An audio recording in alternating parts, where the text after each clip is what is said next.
Unidade 3. Trabalho, a trajetória humana, suas produções e manifestações. Aula 27.2. Conteúdo: a produção realista e naturalista no Brasil. Habilidade: caracterizar o realismo nas obras de Machado de Assis. Muito boa tarde a todos, professores, alunos. Vamos rever então os pontos principais que o professor Júnior já falou com vocês, né? Já ensinou. Então vamos relembrar.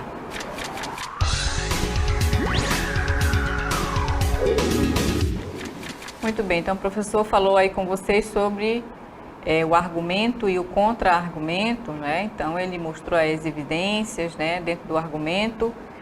Então, os seus argumentos eles devem possuir credibilidade, a qual é obtida pelo uso das evidências.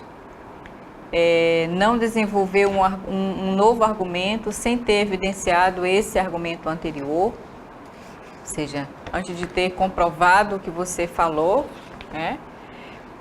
Como dar evidências para o seu argumento?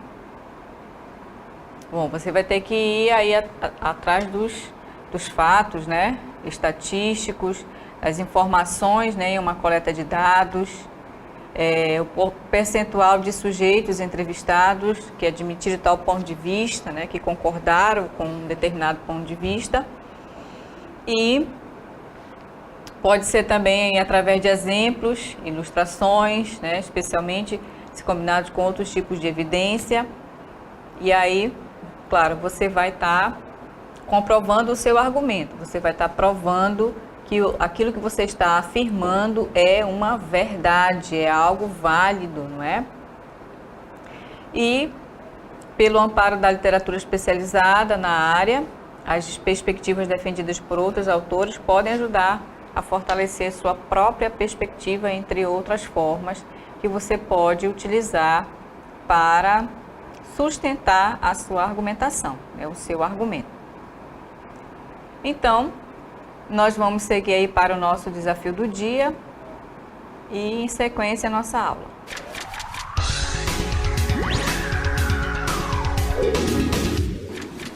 Muito bem, então observe a imagem. Trata-se de uma foto de J.H. Pfaff, que retrata uma babá e uma criança em 1899, 11 anos após a escravidão no Brasil. Na sua opinião, a imagem revela uma mudança na sociedade brasileira após o fim da escravidão? Explique a sua resposta, certo? Então vamos dar sequência à nossa aula.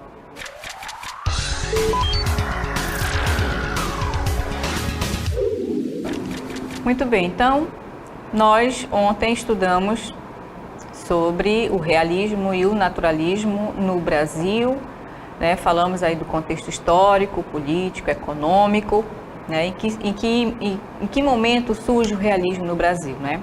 Então a gente vai dar continuidade a essa escola literária e mostrar mais aí autores, né, que consagraram o realismo no Brasil. Então, a produção realista e naturalista no Brasil se deu aí na segunda metade do século XIX, né, de 1850 mais ou menos até o final do século, né? O Brasil enfrenta um cenário de crise, né? Então, nesse período, como ontem eu falei para vocês, né? O Brasil estava em crise porque o fim do tráfico negreiro, né, foi proibido em 1850, né? E aí acelera a decadência da economia açucareira, né? E anuncia a ruptura definitiva do regime escravocrata. Então, como foi abolido, né, o fim aí do tráfico, e começou a ter a mão de obra escrava começou a diminuir, né? Porque A abolição da escravatura, na verdade, aconteceu lá em 1888, né? Mas como já estava em crise a economia do Brasil nesse período, devido à ajuda, empréstimos, né, que o Brasil fez para atuar na guerra que ocorreu nesse período, então eles precisavam ter recurso financeiro, né? E aí uma dívida de 3 milhões de libras esterlina. Quando chegou na proclamação da República, em 1889, o Brasil já devia aí 20 milhões de libras esterlinas, ou seja, o Brasil estava endividado, né? Então começou a ter aí inflação. Aí culminou, né, na proclamação da República, em 1889, né? Ou seja, houve uma ruptura aí, né, do antigo regime político, que era a monarquia, para um novo regime, que no caso já democrático, da República, não é? Então, há uma série de conflitos, né, que estão acontecendo aí. Então, com a abolição da escravatura em 1888, que no caso foi o ano antes, né, da proclamação, aí entra a crise dos grandes fazendeiros, né, devido à falta da mão de obra. Então, uma vez que os escravos foram libertos, então, claro, né, os grandes fazendeiros, eles não queriam perder essa mão de obra, né, já que era totalmente gratuita. Então, começou a haver uma pressão, né, dos grandes latifundiários, dos grandes fazendeiros, com relação ao governo, ao novo governo, que no caso já era o presidente, né, Marechal Deodoro. Então, o Brasil sofre, né, uma série de problemas, né, de ordem econômica, de ordem social e de ordem política, né? Então, nesse meio que começa a surgir o realismo, né? Começa a ser inaugurado o realismo no Brasil. Então, o papel da literatura, né, é justamente mostrar essa realidade do Brasil, que sociedade era aquela naquele período, né? A burguesia estava formada, que era formada pelas pessoas ricas, né? A classe alta rica. E aí, quando Machado de Assis escreve a sua obra que vai inaugurar o realismo no Brasil em 1881, que é justamente o livro Memórias Póstumas de Brás Cubas, quando ele vai narrar a história, né, em primeira pessoa, e ele vai contar a sua própria história depois de morto, né? Nós vamos ter aí um narrador, um autor defunto, né, que é justamente o protagonista da história, né? Ele vai contar a sua vida após ter morrido. E aí, essa obra vai inaugurar o realismo no Brasil. É claro que ele tem as suas características, né? Essa obra, inclusive, ela é considerada uma obra que conseguiu superar o tempo, né? Porque ele ultrapassou o século XX, né? Porque ele já tinha algumas ideias modernistas. Então, por isso, né, que ele é considerado uma obra que vai ultrapassar aí o tempo, né? Então, nessa obra, como eu falei para vocês, Machado de Assis escreve a história de Brás Cubas, que era uma pessoa da classe rica, né? Então, ele é uma pessoa, uma boa vida, né? Ele inicia a história narrando a sua morte, né? E depois ele vai, na sequência, contar o seu nascimento, e depois ele conta a sua vida da sua infância, né? Um menino muito levado, não obedecia aos pais, malinava dos escravos, então ele era bem peralta, né? Já que ele tinha tudo, não é? E não teve muito sucesso com as mulheres, né? E aí ele narra a parte em que ele vai para o exterior estudar, né? Já que a família era rica. O pai dele queria que ele voltasse para o Brasil e fosse ministro, né? Mas, infelizmente, ele não conseguiu ter sucesso, na verdade, em nenhuma área, né? Então, ele é um personagem arrogante, incompetente, né? Porque ele não consegue atuar nas áreas que o pai dele queria que ele fosse, né? Então, ele faz parte aí do membro da elite endinheirada, improdutiva, né? E devido à situação privilegiada que ele tem, né? Ele debocha da sociedade por meio da ironia, não é? Do sarcasmo, né? Que não poupa ninguém. Então, por isso que a ironia ela vai estar muito presente nessa obra, porque justamente ele está ironizando, né? Essa questão da riqueza, né, que ele vivia. Então ele debochava da sociedade. E a característica mais marcante que vai estar presente aí nessa obra é o pessimismo, né, porque no final, em um capítulo do livro, ele mesmo, né, fala, né, que ele não conseguiu ter sucesso, né, nem na vida empresarial, né, profissional e nem na vida familiar, né, porque todas as relações que ele teve com as mulheres deram errado. Então ele não casou, ele ficou velho, sozinho, né, e aí ele diz que ele realmente não foi capaz, né, de ter uma família, e que isso para ele era algo até bom, né, porque ele não passou a sua descendência, né, para o filho de um ser tão insignificante, né? Ele mesmo se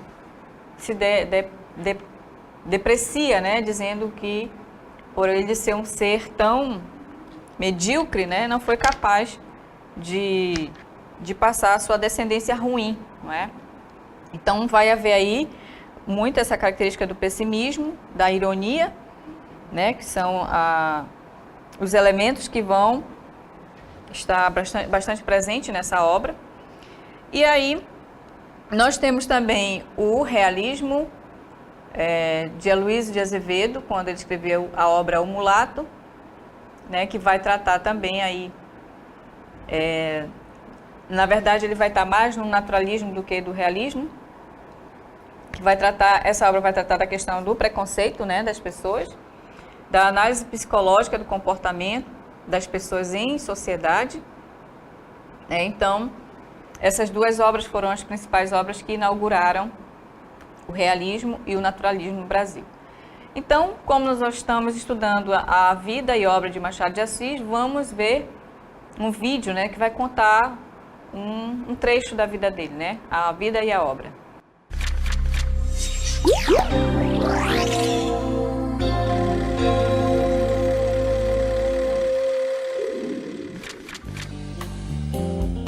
Joaquim Maria Machado de Assis, 1839-1908. Teve uma infância tão difícil quanto qualquer outro menino pobre e mulato do Rio de Janeiro nos idos de 1840. Filho de um pintor e uma lavadeira, ambos muito pobres, ficou órfão muito cedo. Mulato, tímido, gago e epilético. À custa de muito esforço pessoal, acumulou uma sólida formação cultural. Aos 29 anos, casou-se com Carolina, a adorada esposa imortalizada nos versos que compõem para homenageá-la quando morreu em 1904.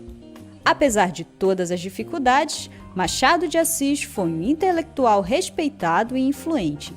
Em seus 69 anos de vida, nunca se afastou mais do que 120 quilômetros do Rio de Janeiro. No entanto, criou uma obra que retrata com perfeição a sociedade brasileira do Segundo Reinado.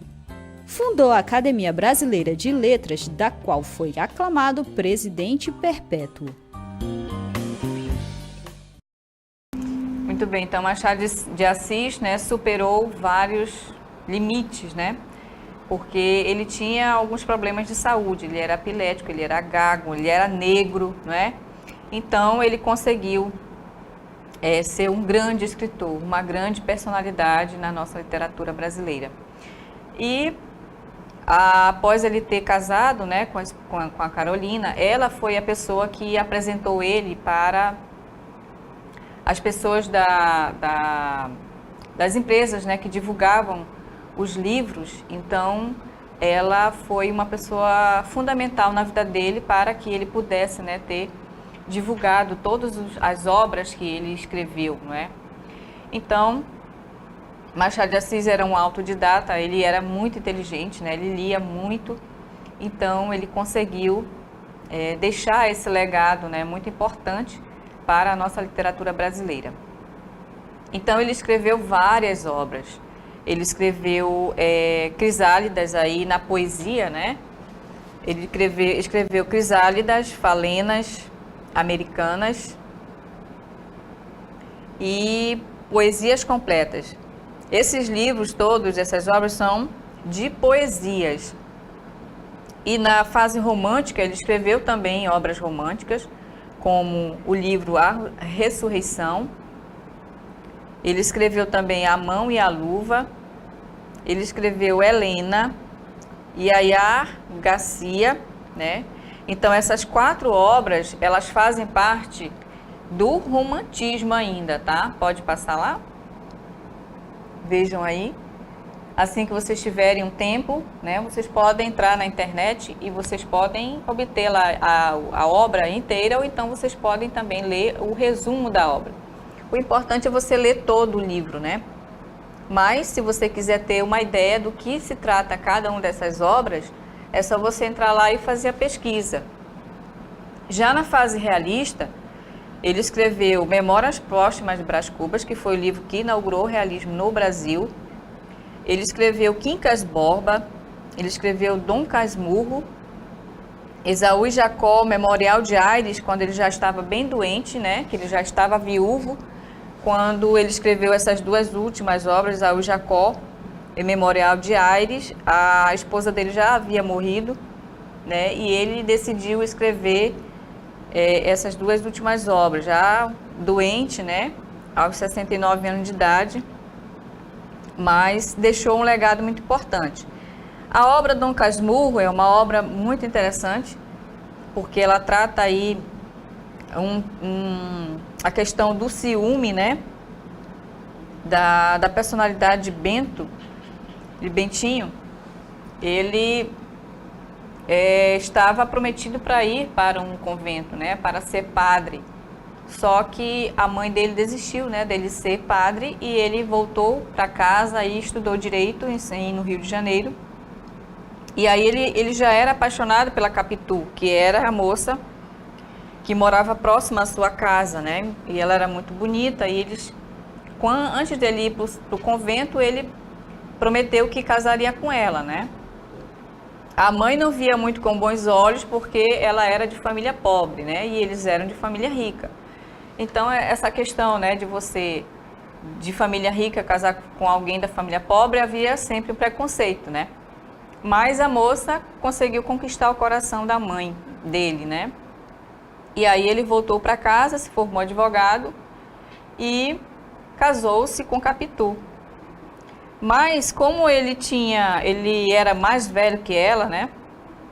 E ele era muito ciumento, então o Escobar era um amigo dele que ele conheceu na faculdade.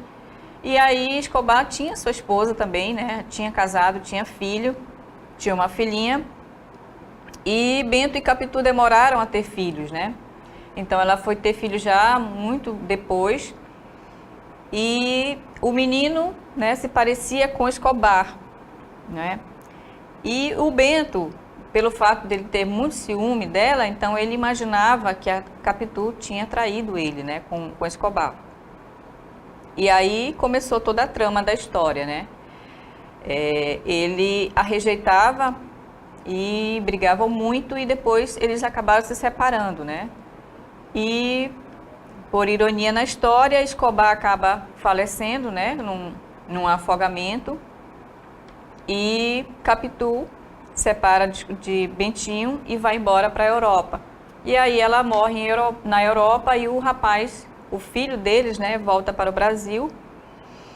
E Bento, né, sempre com aquela desconfiança de que ele não era filho dele, né, e ele achava que ele era filho do Escobar, ele rejeitou o menino até o último dia da vida dele, né? Então o rapaz, por infelicidade, também acaba morrendo de uma febre tifoide. e Bento acaba ficando sozinho, não é? Então essa obra é até proposital esse nome Dom Casmurro, né? Porque ele era uma pessoa muito teimosa. Então Casmurro significa uma pessoa teimosa, uma pessoa, né, dura. Então essa obra há muitas discussões, né? Porque a história é contada sob o ponto de vista de Bento, né? E não em nenhum momento Capitu narra a história. Então há uma grande discussão, né? Se ela realmente traiu ele ou não. Porque às vezes assim, a gente conhece uma pessoa e essa pessoa se parece com outra, né? Que você não tem nenhum nível de parentesco, não é? Então, é uma coincidência muito grande que acontece, né? Então, uns críticos acreditam que houve traição e outros dizem que não, né? Porque é somente ele que conta a história, é somente ele que vê isso, né? Que vê essa traição. Então, essa obra também é muito importante, Machado de Assis, Esaú e Jacó e Memorial de Aires, né? Como eu comentei com vocês, ele escreveu já quando ele já estava bem doente. Ele escreveu também alguns contos, né? Nós temos aí os contos fluminenses, temos também Histórias da Meia-Noite, né? Temos Papéis Avulsos e temos também Histórias Sem Data, Várias Histórias, Páginas Recolhidas, Relíquias da Casa Velha. E tem mais outros também, nós temos a Cartomante, o Alienista, né? A Cartomante também é uma história interessante que fala também de triângulo amoroso, né? E nessa obra, a Cartomante, é um triângulo amoroso entre dois amigos e um personagem é casado, né, com a moça, acabei esquecendo o nome dela agora. Mas assim, a trama é o seguinte, a Cartomante era a personagem, né, que fazia o papel daquela pessoa que as pessoas iam se consultar com ela, né, sobre o seu destino, e ela mentia descaradamente, né? Então, quando o personagem principal percebe que está sendo traído pela sua esposa, né, ele convida o amigo, que no caso é o Camilo, né, convida o Camilo a ir à sua casa, né? E antes de ele ir à casa do amigo, a Rosa vai à Cartomante, né? Para consultar como é que estava a vida dela, como é que estava o destino dela, né? Como seria o destino dela naquele dia. E aí, essa Cartomante, ela conta, né, que vai ocorrer tudo bem, que ela vai ter amor correspondido e ela sai toda contente, né? E a mesma coisa acontece com o Camilo, antes de ir à casa do seu amigo. Ele vai a essa Cartomante, ela diz que está tudo tranquilo, está tudo bem, que ele será correspondido, né, no amor, e ele vai e segue até a casa do seu amigo. Lá o que acontece? Ele chega, o marido já tem matado a Rosa, né, que é a personagem, e após isso o amigo acaba matando o Camilo, né? Então ali há um crime, né? Há dois crimes ao mesmo tempo, em consequência desse triângulo amoroso. Então, o papel da Cartomante é a questão da mentira, né? Da falsidade, né? Que a Cartomante faz esse papel, né? E que isso acontece, né? Na realidade. E a questão do triângulo amoroso, né? Da traição. E então, só um pequeno resumo para falar para vocês, né? Porque são muitas obras que ele escreveu. Ainda no teatro, ele também escreveu algumas obras, como Queda que as Mulheres Têm pelos Tolos, né? O Desencanto, Quase Ministros, Deuses da Casa de Casaca, Tu, Só Tu, Puro Amor. Então, seguindo ainda a produção realista naturalista de Machado de Assis, né? A construção formal do texto machadiano.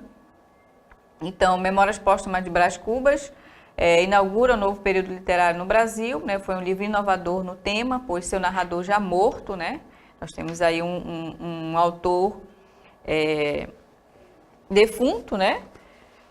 Parece expor-se inteiramente sem qualquer receio, Em relação à forma, né, põe em xeque o mito, né, do racionalista da neutralidade do sujeito, né, da sua isenção perante o que narra, mostrando a parcialidade implícita, né, no ato de narrar, já que ele é o próprio narrador da história, né, ele mesmo que conta a história. Então esse texto é narrado em primeira pessoa, essa obra é narrada em primeira pessoa. Em relação ao conteúdo, transcende os modelos literários consagrados de sua época, né, vendo no homem burguês um ser humano com todas as suas imperfeições, né, complexidades, contradições, né, que ele vai falar lá dos defeitos dele, né, como ser humano, que ele não conseguiu ter sucesso em nada. E com relação às características literárias, né, nós temos aí um enredo não linear, ou seja, ele não segue o início, meio e fim da história. Ele começa narrando a morte dele, depois ele começa a falar da infância dele e assim vai, né? Por isso que os microcapítulos começam a ser digressivos, ou seja, não há uma linearidade, né? A característica da metalinguagem, ou seja, linguagem pela linguagem, o estilo antirretórico, né? Há uma análise psicológica, psicanalítica das personagens, o humor sutil e permanente, né? Então essa dualidade do humor e do pessimismo, né, que vai permanecer na obra, a ironia fina e corrosiva, ou seja, uma ironia bem sutil, né? Uma visão metafísica relativista de todos os valores humanos, ou seja, o pessimismo. Por isso que ele vai conseguir chegar até a modernidade, não é? Então, essa foi a nossa aula de hoje, falando sobre a obra e a vida de Machado de Assis, né? Ainda temos mais um pequeno capítulo, né, que vai narrar o capítulo 160 das negativas, que é dessa obra. Neste último capítulo é todo de negativas. Não alcancei a celebridade do emplasto, não fui ministro, não fui califa, não conheci o casamento. Verdade é que ao lado dessas faltas coube minha boa fortuna de não comprar o pão com o suor do meu rosto. Mas não padeci a morte de Dona Plácida, nem a semidemência de Quincas Borba, somadas uma coisa e outras, né? Qualquer pessoa imaginará que não houve míngua nem sobra, e conseguintemente que sai quite com a vida. E imaginará mal, porque ao chegar a este outro lado do mistério, achei-me com um pequeno saldo, que é a derradeira negativa deste capítulo de negativas. Não tive filhos, não transmiti a nenhuma criatura o legado da nossa miséria humana, né? Então vejam como ele escreveu e vai provar, né, na obra, né, a quantidade de negatividade que tinha nessa história, né? Então, da miséria humana, do pessimismo, né, de não ter conseguido alcançar nenhum objetivo e de não conseguir ter formado uma família, né? Então, Memórias Póstumas de Brás Cubas é um romance, autobiografia de Brás Cubas, narrador protagonista, né, que se apresenta no primeiro capítulo como defunto autor. O estilo machadiano aparece bastante alterado nessa obra. Machado de Assis abandona a preocupação com o desenvolvimento de uma história central e cuida de apresentar uma série de episódios ilustrativos da vida de Brás Cubas. Nós temos também uma poesia, a Carolina, querida, que no caso foi a esposa dele, né? Ao pé do leito derradeiro, em que descansas dessa longa vida, aqui venho e virei, pobre querida, trazer-te o coração do companheiro. Pulsa-lhe aquele afeto verdadeiro, que a despeito de toda humana lida, faz a nossa existência apetecida, e no recanto pôs o mundo inteiro. Trago-te flores, restos arrancados da terra que vos viu passar unidos e a hora mortos nos deixa separados. Que eu se tenha nos olhos malferidos, pensamentos de vida formulados, são pensamentos idos e vividos. O que essa imagem sugere? Está na tela aí, ó. Ra, whoa, yes, no, or not, go, kill, whoa, why? São duas pessoas aí argumentando uma contra a outra, olha só, é argumento e contra-argumento, o cidadão A e o cidadão B. Imagine isso daí, por exemplo, numa discussão política. um debate, o argumento é importante e é o que nós percebemos aí. Isso mesmo, professor Júnior. Vamos analisar aí essa imagem, né? De uma babá e uma criança em cima dela, né? Em 1899, 11 anos após a escravidão, não é? O fim da escravidão. O que essa imagem revela, não é? Será que houve uma mudança na sociedade brasileira nesse período? Após a escravidão? Bom, a gente percebe que não, né? Porque as mocinhas iam ser babá das crianças ricas e as mulheres iam ser cozinheiras, né? Lavadeiras, e assim se configurava a sociedade naquela época. Ok? Então, Ok. vamos encerrando nossa aula. Até amanhã, revisão e avaliação, tá, pessoal? See you tomorrow. Hasta mañana.